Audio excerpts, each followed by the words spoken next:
l'actualité de ce jeudi midi du mois de mai 1968, nous commençons par une petite pensée à notre ami Jean-Pierre qui est malade. Du coup, je le remplace. Commençons.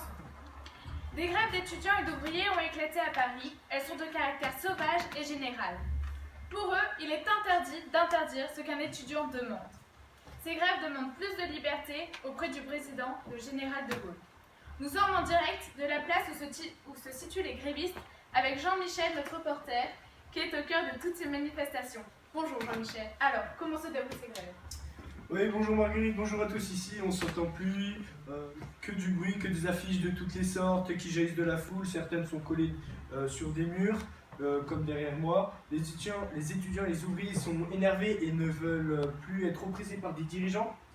D'ailleurs, nous avons deux étudiants, Hugo et Axel, qui sont parmi nous sur cette place. Ils vont nous expliquer les causes réelles de leur manifestation et pourquoi les grèves sont-ils si fortes et importantes pour eux. On vous écoute. Bonjour Jules, effectivement ce sont de très importantes grèves et autres manifestations qui s'organisent ici et outre-mer, c'est-à-dire aux États-Unis.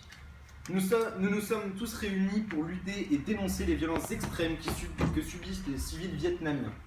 Mais d'autres raisons nous poussent à être mécontents et à pousser des cris de ralliement.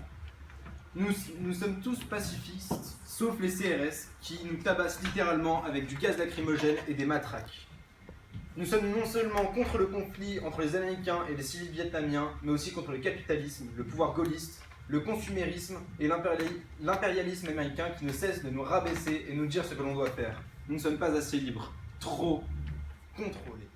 Depuis le mois de mai, le territoire français est en grève et nos universités sont fermées.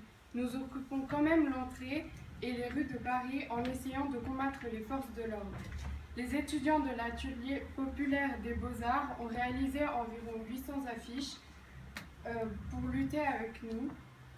D'ailleurs, nous pouvons voir plusieurs caricatures, dont les affiches Sois jeune et tais-toi et La Chienlit c'est lui.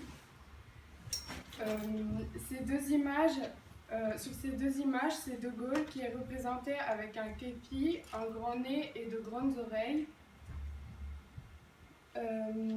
Sur la première image, nous distinguons bien le visage du jeune homme,